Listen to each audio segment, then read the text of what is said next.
Okay, so I'd like to talk about the Israel-Palestine issue. What I think about it, what my take on it is, what my opinion is.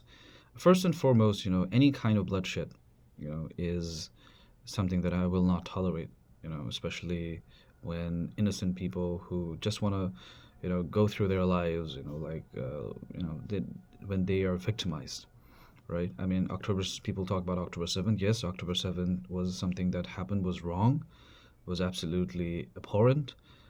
But again, what's happening in Gaza. There are innocent people who live there, people who are just trying to make ends meet. Gaza is one of the most difficult places to live in. If you look at all the statistics, if you look at all the everything that information that we have about Gaza, it is one of the most densely populated regions because of the political turmoil that it has gone through over all these years. So when you understand those whole scenario, you can definitely realize that what's happening in Gaza is absolutely wrong and no excuse. Like let's say, oh, that was some Hamas, Hamas made it hostile or it was a hostile building or whatever. No amount of excuse or nothing really works. So as of now, I think it's very important that a ceasefire occurs. I've been hearing. I've not followed it so much, but I've been hearing that between Ukraine and Russia, there's going to be like a ceasefire kind of thing that's going to happen, which is pretty good news, I would say. I hope that the same thing, something similar happens with Israel Palestine. I'm not really sure what's happening there. Are we like, has the war stopped? I think it hasn't, probably. Which is very unfortunate, which is very tragic.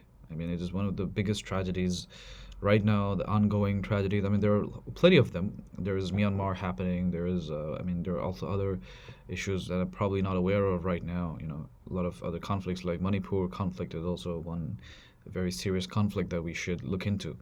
But yeah, but if we talk about Israel and Palestine, and I think the thing is that you know the truth is that the Palestinians have a kind of an indigenous right or indigenous sort of uh, like as indigenous people, indigenous to those places, they have a certain right, that their rights need to be protected. They cannot be just thrown out of their lands, or they cannot just be their lands cannot be taken over as what we see happening in the western. I forgot the name of that place, like West Bank. Yeah. So what happens in West Bank, I think, is absolutely terrible and wrong in terms of the settling, colonization, and all these walls that have come up, and so those things are pretty wrong. At the same time, like if we talk about who, as we know, as the Israelis, or the Jewish people who live, the Israeli Jews, who have been, let's say, refugees from the European countries, or refugees of the Holocaust, probably. Now those people have been living there for almost 100 years now, right? Like probably, I don't know when was the like initial settlements were being done. I guess was probably around like the 1930s, I guess, and it was around, I think, 1948 when the state was actually but officially recognized and like put into place. So those people have lived long enough in those areas, and those people also kind of, I mean, a whole lot of them definitely migrated to those places because hoping for a good life, a better life, and whatever. So now the point is that we have to come to a consensus that is fruitful, beneficial, and which is productive for both these people group. You know, and I think that the whole idea, the whole thing is that the international powers, the big countries, I don't know if I can take the names of those countries, like the U.S., I mean, or even or China, or even India, or all these big countries, big powers, the European Union, they have to come together, and they have to try and build a consensus among these people. You have to negotiate on behalf of the Palestinian people. You have to negotiate. You have to also, like, have talks with the established government of Netanyahu, and you have to talk with the leadership of, let's say, the Palestinian Authority, or probably even Hamas, like, just to come to a conclusion, just to come to a resolution. Because peace is important, peace is pivotal. And I do think that, as if as far as, people throw in this thing that, whether you want a one nation or two nation or three nation, whatever theory that people have.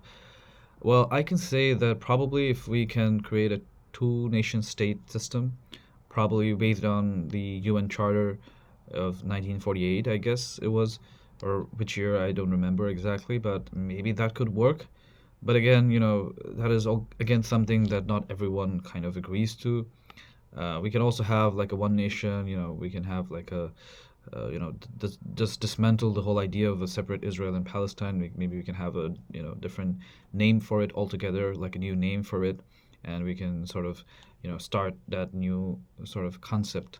So these are different ideas and different ways in which I think that we can have, we can resolve this issue. But the most important thing is that the bloodshed, the bloodshed, and also the atrocities, the daily struggle that the people of Gaza are facing. I mean, you look at Israel, you look at cities like Tel Aviv and all those places, and then you immediately, just close to it is Gaza, and you see that Gaza people are just living in this, overly constructed, poorly, like, overly constructed but very poor infrastructure region of Gaza, and now it's all just dismantled and damaged and destroyed. I wonder, like, even if the conflict, the ceasefire happens or conflict ends, how far or how long would it take for all these Gazans or whoever are there who are surviving right now?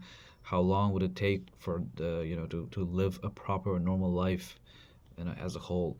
People are there, people are working, people are struggling, people are striving, people are trying to make lives better.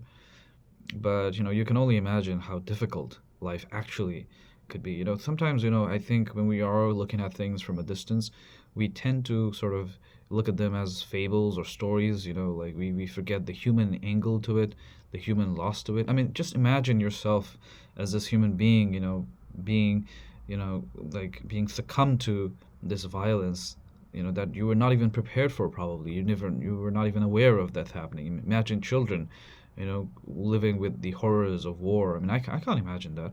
I mean, I can only wonder. I can only, yeah, maybe imagine whatever. Like, or maybe not even, like, I can only, like, wonder, like, if let's say if I were, if 20 years ago, if I were to be, I was kind of in a conflict zone, to be honest, but I never had to, like, maybe firsthand experience anything which was violent per se. But I can only imagine that, even in my place, even in my region, the kind of the struggles that people have faced and the stories that I get to hear. So that humanity is something that we should not forget or miss out on. But unfortunately, a lot of us are, and especially the big powers are. I mean, see, it's all good and dandy and whatever, like, like to see that, there are places rising, human beings doing good and whatever. But then you see the other opposite thing happening as well. I mean, there should be a minimum barrier beyond which, our conditions should not fall, right?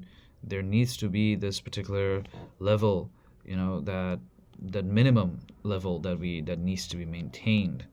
But unfortunately that's not happening, and it is, I guess, I feel like, it's causing some serious problems if you just think about it, if you just evaluate it.